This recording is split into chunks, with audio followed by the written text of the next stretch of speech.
1045 The Team, your home for New York sports. We now have the man who covers everything New York sports related for the New York Post, Mike Vaccaro, with us. Mike, before we jump into New York sports, I just happened to be Twitter stalking you and noticed that you didn't seem to be a big fan of the way Coach K handled Grayson Allen. Well, it certainly looks a little interesting that he had such hard words for Grayson the other day, but they lost that game and suddenly Grayson's back in the lineup. I know it's somewhat sacrilegious to ever question Coach Krzyzewski's motives, but I question his motives here, especially since he's about ready to leave the team for an extended leave of absence to get his back fixed. We'll move away from Duke basketball and move to the professional ranks. The New York Knicks last night, they blow a 16-point lead in the second half. You sure that's professional? Yeah, they still are, even though with their losing streak going on. Giannis Antetokounmpo hits the buzzer beater. Was that the worst loss this season for the Knicks?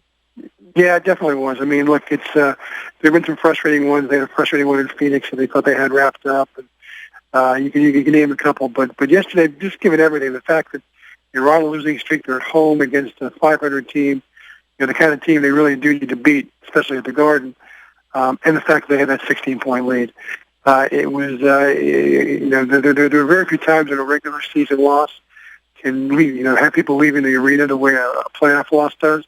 But it really did seem like that was a devastating loss, not just for the fans who were walking out into the street last night, but also for the Knicks, who, Carmelo Anthony said it himself. He said it felt like they gave one away. And when you lose a 16-point lead at home like that, it really is hard to argue. Mike Vaccaro with us from New York Post on 1045 The Team. Mike, tell me it's going to get better, because it feels a lot like last year right now. Yeah, it feels exactly like last year, except last year they were 21-21, so they have some work to do just to get back to where they were last year at 21-21. January was supposed to be a kind of a moving month for them for the Knicks, because there's a bunch of winnable games there, at least what you would think a team with the Knicks' ambitions should qualify as winnable games. But they have to start winning those games soon. And, it starts on the road with a rematch against Milwaukee on Friday, but the way the Knicks are playing on the road, you wonder if they're even up to that particular, that kind of task. But you're right. I mean, you remember how quickly it got away from them last year at 21-21. A lot of us kind of were fooled into thinking that maybe they can make a run for a playoff spot last year, and then all of a sudden they couldn't stop losing. And that's the thing about the NBA, probably more than any other sport, is that a 2-game losing streak can become a 12-game losing streak without a lot of effort. And Knicks are at 6 right now. They've got them 3 above 500 and 3 below, and it can get really ugly in a hurry. Mike, do you think there's still a playoff team? Is there enough difference between last year and this year? I do. I mean, look, I think Derrick Rose has made a substantial difference. I really do. He's still not, where he was. Probably may never get ever back to where he was. But he's definitely an upgrade and makes the Knicks better. I think Joakim Noah is starting to play more like himself. He had 16 rebounds last night. He's never going to be the all-around center that you would like to think you're getting for $72 million for 4 years, but he's kind of, at the very least, he's what I think, at least an approximation of what the Knicks thought they were getting. The problem is that when the Knicks aren't whole, it's almost like they try and find excuses why they can't get these games done. I mean, they missed Porzingis the last couple of days. Their record in the last couple of years without Carmelo in the lineup is staggeringly awful. Not every NBA team is at full strength every night. Almost no NBA team is at strength every night. And, the Knicks just have to learn that when they don't have all their elements and they're all their ducks in a row, there's still a responsibility to win these games, especially if you fancy yourself a playoff team. And the Knicks certainly do. I do think that they can still right the ship to get into the playoffs. I think they had the notion that they could be a top 4 seed, which we were all certainly talking about even 2 and 3 weeks ago. It's probably a little fanciful right now. Mike Vaccaro of the New York Post right now with Levack and Gaz on 1045 The Team. Still a lot of games left for the New York Knicks season, but the New York Giants season could end as soon as this weekend. They draw on the Green Bay Packers. They're on the road. Was the Packer matchup going up against this team the worst draw the Giants could have got for the wild card round?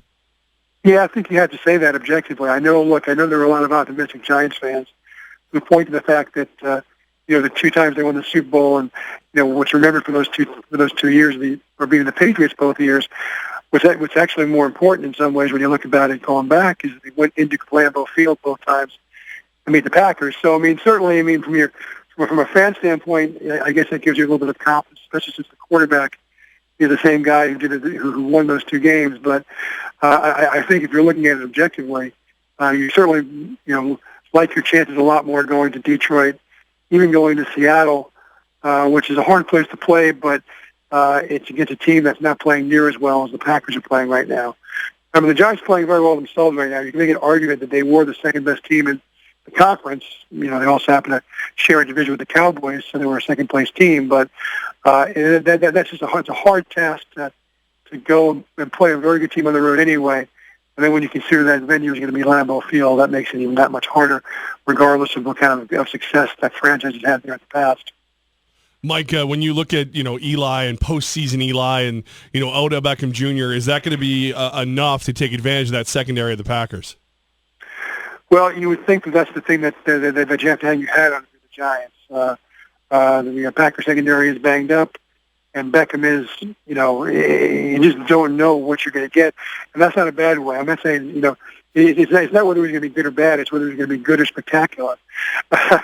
I mean, he's gotten to that level of performance where, you expect him to do certain minimum things, catch a lot of balls, and make at least one or two plays to take your breath away. But he's also got the capability of turning a game right around, with one play. He showed that against the Cowboys in the biggest game the Giants have played this year at home a couple of weeks before the end of the season. But that's just who he is and what he's capable of. And you would have to think that the Giants are going to do whatever they can to try and exploit what's certainly a depleted Green Bay secondary with what's also clearly their strength on offense, which is their passing game. Mike Vaccaro of the New York Post with us right now, 104.5 The Team. But Mike, I mean, Odell Beckham Jr. and Victor Cruz, we might as well just pencil them as not in the lineup because they went to Miami a week ago, right? Well, it's funny. Welcome to 2017. Who knows when I'm on the boat? And frankly, whose business is it besides the players? If they don't play well on Sunday, unfortunately, there's going to be questions because one or two of them were dumb enough to take pictures of the event and put it out on social media. I think that's the real crime here. I mean, there's you're allowed to do whatever you want to do on your day off. Something that Ben McAdoo said 5-6 different times yesterday, and I agree with that. I mean, now it may not be the optimal way to prepare for a game, but who's to say how we all prepare for various things? I mean, I have very little doubt that those receivers on the boat are going to play hard and play well and play with the best of their abilities on Sunday. Is that going to be enough?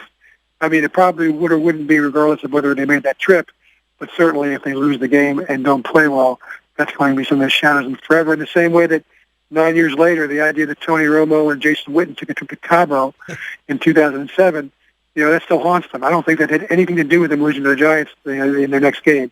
But, sometimes, especially in 2017, optics matter more than they ever have before. Mike, we promise you Levack and I did not party with Johnny Football or Justin Bieber before today's show, so it should be a good effort by us today. They don't return our calls, No, Mike. They don't return our calls anymore. Let's get a prediction out of you for the game this upcoming weekend. Packers-Giants, how do you see it going, and who ends up advancing to the next round? I think that the Giants certainly have a puncher's chance. It'd be silly to say they don't. I think if this game were at MetLife Stadium in the Meadowlands, I think they'd have a terrific chance of winning the game. I think if it was at a neutral site, they'd have a great chance of winning the game. I just think that Lambeau Field, although it hasn't been an impact on the two previous times the Giants went there during the playoffs, I just think this is a hard place to go in when you have Aaron Rodgers playing as well as he's playing and to expect to win. I think it's going to be a close game, but I just can't see that the Packers not prevailing. Mike Vaccaro of the New York Post, man, we appreciate your time, my friend, and though we do hope you're incorrect about that last prediction. Fair enough. You know what? So do I. I wouldn't mind going to Dallas next week. That'd be fun.